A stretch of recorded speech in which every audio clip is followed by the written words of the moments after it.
This morning I've got three guests who will be here this morning. Yanis Ibrahim, who is the president of the Supermarket Association, will be joining us at the bottom of the hour. And then former government minister and lecturer Dr. Conrad Enel will be coming in at 11 o'clock. We will discuss the recession. Of course, the conversation with Mr. Ibrahim is going to surround what many perceived as the unconscionable prices that they experience when they go to the supermarkets. My first guests, however, two of them, and I'm fortunate that they are here. There are many who compliment this particular division, saying that it is one of the few truly hard-working divisions interfacing with the public. It is with that sense of confidence and goodwill that I welcome with me this morning Director of the Consumer Guidance and Protection Department, Mr. Dexter Morgan. Mr. Morgan, thank you so much for taking the time to be with us this morning. Thank you for having us here. And you are in here along with Miss Sandra, that should be Mrs. Sandra Peter-Surabjit, who is the Senior Project Analyst down at the Ministry. Am I correct? There we go. Thanks. Microphone is all set. There we are.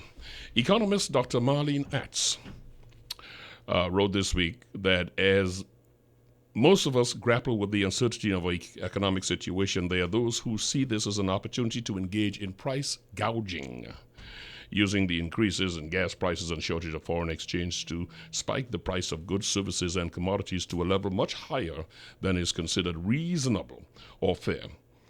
This is, in fact, exploitative. This is a very tough situation. I am going to ask you, as Director of the Consumer Guidance and Protection Division, what is being done by the Consumer Affairs Division to address the concern of price gouging and commodity hoarding? Okay, morning again, Rennie. We are the Consumer Affairs Division. We are restricted in the sense that under the Consumer Protection and Safety Act, we have the responsibility to monitor commercial activities to ensure that those activities are not detrimental to the interests of the consumer. Mm-hmm. As a result, we are limited to more or less conducting monitoring prices. And for that reason, we do surveys on a monthly basis at the hardware, at the supermarkets and poultry, right? And we publish these prices with the intention for the consumer to see exactly what is happening with the prices. But in terms of price gouging, right, and overpricing, there isn't anything that we can do by law with regards to those issues. Which raises a very serious question. In these times where folks anticipate, understandably, that you will have some of that happening, because when you look at the limitation of foreign exchange, you will look at the opportunity for folks just to raise prices and work with the ignorance as to what is the VAT, and there shouldn't be ignorance, but there is for some reason or the other. Wink, wink. There is going to be need for your organization to have the power to make some changes, i.e., I feel comfortable and encouraged when I hear that we have price inspectors, for instance, going outside. Well, I would assume that if you're going to tell me you're walking with the enforcement power, that you can enforce something. So therein lies a problem, does it not? So my inquiry is, against what you just said, are there conversations in your department and or with your necessary line minister? How do we then put more teeth, as it were, into your department so that the inspectors, when they find violations, can in fact just write out a ticket, hand it in, and say, we will see you later on? Okay. Well, currently we are looking at reviewing the National Consumer Policy, and that was done over a series of consultation with the general public. And as a result, coming out of the consultation, it is our intention to revise the current consumer legislation. And some of those issues that you identify, not particularly to deal with prices, but we have identified a number of issues that needs to be addressed with the new consumer legislation.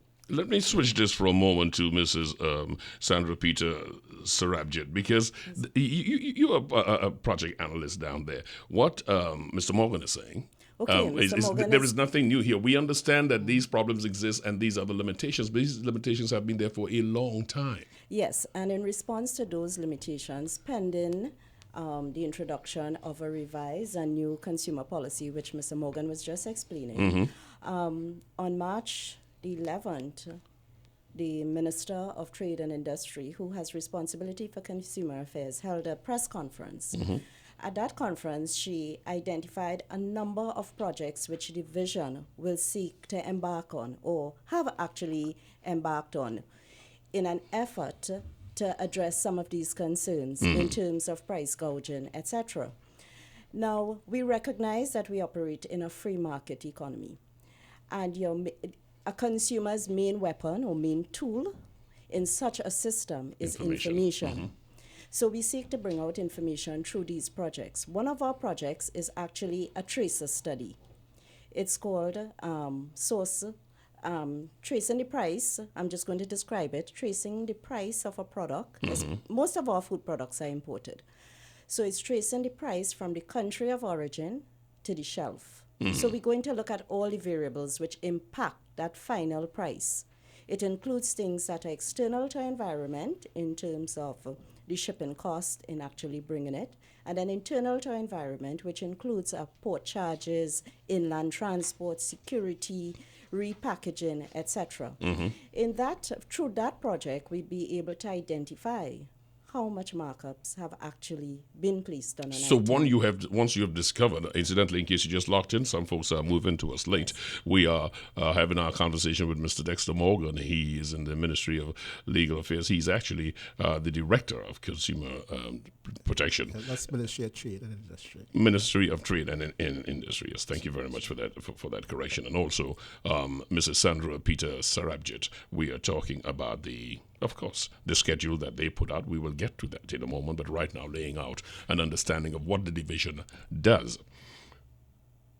I am very clear because I know you understand, as we all subscribe to, because it is what governs us, a free market economy. So I am not necessarily pushing for price control, which would be antithetical to that view. However, there is such a thing called price regulation. That trace you mentioned, is that along the way of just giving you information, or is that instructive or useful in putting a range for price regulation? Are they not this? I don't think they're the same thing. Do you see them as the same? It's not the same, Thank you. and price regulation is almost similar to price control. What we seek to do through that project would actually to bring out information to consumers what they should expect the price to do. To be, sorry. Right? So with that information, a consumer should know if he's paying X plus $1 for an item, he's actually paying more than he should. And the choice is really the consumer, is up to the consumer. But if you find something incorrigible, incorrigible is the wrong term. If you find something, a great disparity is what I should say, between the cost of the item, and the attendant costs along the way to the shelf, and you find it really, beyond the pale, is there anything your ministry can do? Is my question. In the past, and we continue to do it, is that we do call in such stakeholders. We try to get deeper. Why is it that your price is so much more different than what it should be? Now, sometimes it could be any number of factors. Some of our suppliers are actually, some of the suppliers that consumers go to actually purchase from other supermarkets, if we are looking at food. And therefore, there is that added cost to them. And then it all depends on where you shop. Is another thing. You'll find like the little the village, the moms and pops shop, as against the larger supermarket. So that price disparity. So all those things have to be considered. I'm happy that you say that, because one of the discrepancies I saw in looking at the price schedule, Mr. Morgan, let me throw this at you, is that some places in San Fernando, for instance, I saw prices easier than prices in Port of Spain. I saw some mom and pop who I understand they're not doing bulk import or purchase. They are buying from these bulk importers, and yet their prices were lower. Stands to reason to me, I extrapolate from that, we are looking at folks with lower expectation in the profit margin area. I mean, folks who are a little more realistic as not make 500%. And so in a case of that kind of disparity, what happens here? Again, I hear what you're saying Because there, the but power of persuasion is great. yeah, But I know, but again, we are limited in with regards to what we would do in that instance. To say that we can move in on the supplier or the supermarket and take some sort of action, all right? But what we are hoping what we would like to see when we publish the prices, all right, we're looking at for some sort of self-regulation on the part of the supermarkets or on the part of suppliers. Yeah, we also really asking suppliers to provide some sort of transparency to consumers. Why it is prices? Why it is I have to charge a particular price? We have had an instance where one supermarket was saying that its profit in previous year was over 2 million. This year my profit fell by 1 million. I am making a loss. And I'm trying to play the violin loudly. yeah. And I'm saying in that regard, there's no loss. It's just that you're making a smaller profit. You know. So again, we want to see where prices have to increase, because supermarkets, we have to take the fact that supermarkets are in the business to make a profit. Of course, everyone it's a is to business. make a profit, but we are not saying that they should make abnormal profit.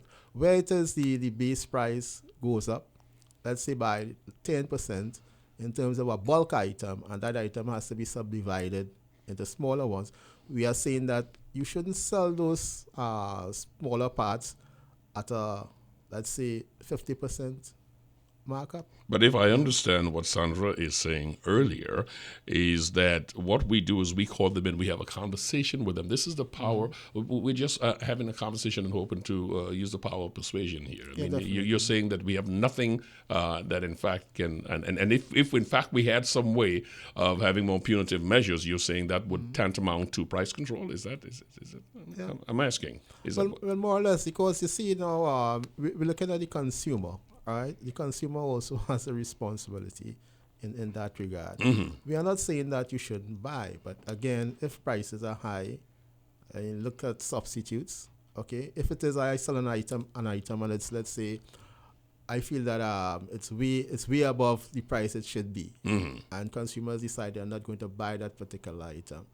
Obviously, in the end, the price, I would have to force my prices down, because we have seen in other jurisdictions where the price of beef went up by 2 cents, and consumers said not 1 pound of beef would sell. I had the opportunity to speak Mr. Morgan earlier this week, and he was ready, armed, poised, and delivered a wonderful lecture in free market economy. It's a free market system. So I understand where you are in that area, but I feel that in a free market system, they say that competition is going to be the watchdog for prices. Exactly. Okay, that is taken. If, however, you have a situation where you have a monopoly, if you have a wink and a nod among the group of people who are the major exporters, you've got a small group of people who in fact control all the imports, as many suspect is the case here. That makes it even more difficult for the watchdog to bark, does it not? And that's where our study comes in. Our study is going to reveal whether there is this unnecessary markup. All right?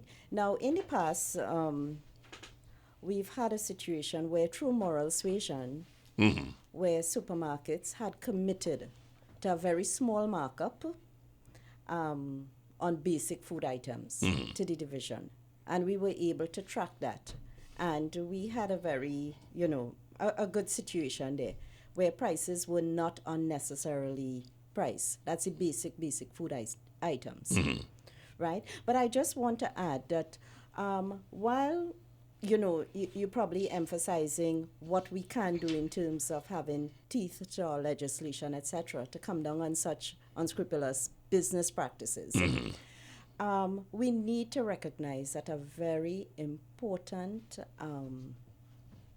how should I say it, that the consumer actually has the teeth for that. The power, in the sense that if the consumer withholds his purchases on an item which he believes is too expensive for him, we're going to have that situation where the situation regulates itself, the market regulates itself.